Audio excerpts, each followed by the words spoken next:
जय Shrikrishna warriors. बघा, mathematics मधला सगळ्यात सिंपल टॉपिक घनमूळ. काय घनमूळ? कितीही मोठ्या संख्येचं घनमूळ सेकंदात काढू शकता. कसं काढू शकता? सेकंदात. तर चला बघूया एक एक गोष्ट. ठीक आहे, हा मीच आहे, घाबरू नका. आता मला एक गोष्ट सांगा तुम्ही पहिले, एकचा घन किती येतो रे? एक. दोनचा पटापटा बोला. 1000. ठीक आहे सर, कशाला लिहिले? कशाला लिहिले ते सांगतो. इथे किती आहे? एक. इथे 8, हे 7, हे 4, 5, 6, 3, 2, 9. सगळ्यात सोपं. फक्त एवढं लक्षात ठेवायचं, युनिट प्लेसला कोणता नंबर म्हणजे कोणाचा क्यूब. पाठ करण्याची गरज नाही. 5 आलं तर कोणाचा असणार? 5 असणार युनिट प्लेसला. 6 आलं तर कोणाचा असणार? 6 असणार युनिट प्लेसला. 4 आलं तर कोणाचा असणार? 4. बरोबर आहे. 2 असलं तर कोणाचा असणार? 8. 8 असलं तर कोणाचा असणार? 2. वेगवेगळे येते. ठीक आहे. 7 असलं तर कोणाचा असणार? 3. आणि 9 असलं तर कोणाचा असणार? 9. बरोबर. आणि 3 असलं तर 7. म्हणजे काय?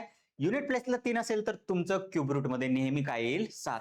पाठ नाही करायचं. Practice makes man perfect. मग आता इथे बघा, खूप सोपं आहे. 5 एक्झाम्पल आहे. इथे किती आहे? 8. 8 कोणाच्या युनिट प्लेसला येतं? 2च्या. म्हणजे 100% युनिट प्लेसला किती? 2. समजलं? क्लिअर आहे. आता 3 नंबर कट करा. किती नंबर कट करा? 3. उरलं किती? 1. ठीक आहे. 1च्या अगोदर क्यूब कोणाचा आहे किंवा 1 कोणाचा क्यूब आहे? 1चा. हे झालं तुमचं उत्तर. संपला. संपला विषय. सर्वात सोपा टॉपिक मॅथमॅटिक्स मधला. कळालं? ठीक आहे. समजा मागची व्हॅल्यू घ्यायची. कोणती व्हॅल्यू घ्यायची? मागची. एक तर तुम्हाला तोच क्यूब मिळेल किंवा त्याच्या मागची व्हॅल्यू घ्यावी लागेल. आपल्याला डायरेक्ट क्यूब मिळून गेला. 1चा क्यूब 1. मला सांगा 2चा क्यूब घेऊ शकतो का आपण? कारण तिथे किती असायला पाहिजे असतं? मग 8 असायला पाहिजे असतं. इथे किती आलेलं आहे? 1. म्हणून आपण घेतलं किती? 1. हे लक्षात ठेवा. ठीक आहे. पुढं लगेच समजून घ्या. किती आहे रे? कोणाच्या क्यूबला? 4च्या. Very good. काट डालो. 13चा मागचा 8 कोणाचा आहे? संपला. सेकंदात उत्तर. कसं उत्तर? सेकंदात. 13चा मागचा क्यूब 8 आहे. 8 हा कोणाचा आहे? 2चा. बरोबर आहे.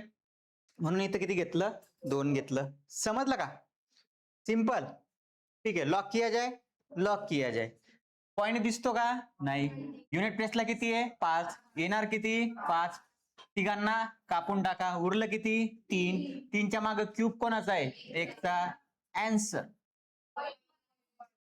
बरोबर. असं लक्षात ठेवायचं. 15 येईल का? पॉइंट नंतर नंबर किती? 3. मग तुमचा पॉइंट नंतर नंबर उत्तरामध्ये 1 राहील. कारण तिप्पट झालेली असते. काय झालेली असते? तिप्पट. किती आलं उत्तर? 1.5. फिर से बोलो जल्दी जल्दी. 7 म्हटल्यानंतर किती येणार? 3 येणार. तिघांना कापून टाका. कापलं. 804च्या मागचा घन 729. किसका है यह? 9चा है यह.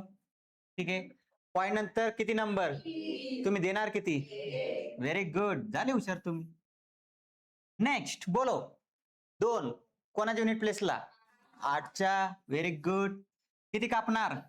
3. उरले किती? 110च्या मागचा क्यूब 64 कोणाचा आहे? 4चा. Very good. 48. पॉइंट नंतर नंबर किती? 6. तुम्ही देणार किती मग? कारण तिप्पट झालेली असते. उत्तर किती आलं? Very good. हे सांगा 8 कोणाच्या? 2च्या. किती नंबर कापणार? 373च्या मागे कोण आहे? कोणाचा आहे? उत्तर किती? 72. पॉइंट मध्ये किती? 0.72. सांगा, आहे का नाही सोपा टॉपिक? किती सेकंदात सॉल्व्ह करून झाले? 5 नाही रे, 2. 9. 9 कापून टाका. उरले किती? 3307. तर आता अवघड आलो. 3307 म्हणून 15 पर्यंत पाठ करा. कमीत कमी किती पर्यंत? 15. 15चा क्यूब किती आहे? 3375. 15चा क्यूब जो आहे तो आहे 3375. आणि 14चा किती आहे रे? 2744. म्हणजे याचा मागचा जो क्यूब आहे तो किती आहे 27 44 आणि तो कोणाचा आहे 14चा. म्हणजे तुम्ही विचार करा 15 पर्यंत जर फक्त क्यूब पार्ट असेल तर तुम्ही 149 नाही 150 पर्यंत कोणताही क्यूब रूट इझिली काढू शकता. आणि अशी कोणतीच एक्झाम नाही की तुम्हाला याच्यापेक्षा जास्त मोठे नंबर देतील म्हणून. कळालं? मग आता पॉईंटची ऍडजस्टमेंट. पॉईंट नंतर नंबर किती 9. 9 म्हणजे तिप्पट झालेली असेल तर आपल्याला किती येणार 3. 0.149 आगे बढो. 5 म्हटल्यानंतर किती येणार 5 कापणार किती 3. याच्या मागचा 12चा आहे 12चा आहे किती आहे 17 28. मराठी भाषा आहे रे लवचिक आहे लवचिक आहे मराठी भाषा. 12चा क्यूब आहे. क्यूब कसा आहे बरं जाऊ द्या तिकडे. 1728 म्हणजे तुमचं जे उत्तर येणार ते 125 असणार. पण पॉईंट नंतर नंबर किती आहे तुमचा आन्सर किती येणार 125. धन्यवाद. समजलं? जबरदस्त लेक्चर होतं आजचं. कळालं सगळ्यांना? इकडे लक्ष द्या. स्क्वेअर स्क्वेअर रूट वर्ग आणि वर्गमूळ घन घनमूळ क्यूब आणि क्यूब रूट याच्या ट्रिक्स टेक्निकचे 4ही व्हिडिओ आपले झालेले आहेत. थोडासा घन काढण्याचं जो व्हिडिओ आहे तो तुम्हाला अवघड वाटू शकतो कारण ते थोडंसं हार्ड लेवलला आहे. पण घनमूळ बघा काय आहे का नाही.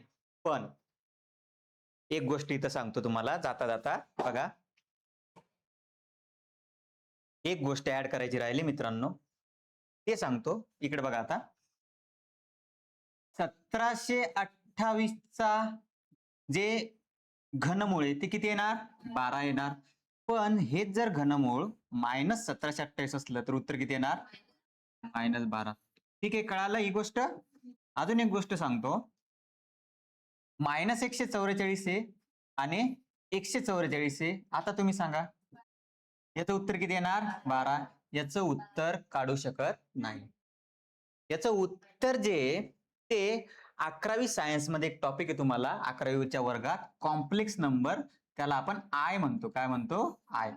मग एक प्रश्न फिक्स करून घ्या कधी कधी पेपरला विचारला जातो आय काय आय. आय म्हणजे रूट मध्ये -1. आता डीप मध्ये जात नाही मी तुम्हाला फक्त सांगतो 144 ला कसं लिहू शकतो मी 144 गुणीला -1 लिहू शकतो आणि -1 ला अंडर रूट मध्ये आपण काय म्हणतो आय.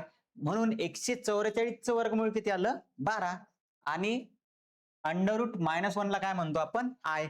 म्हणून 144 जे मायनस मध्ये त्याचं वर्गमूळ येणार 12 आय.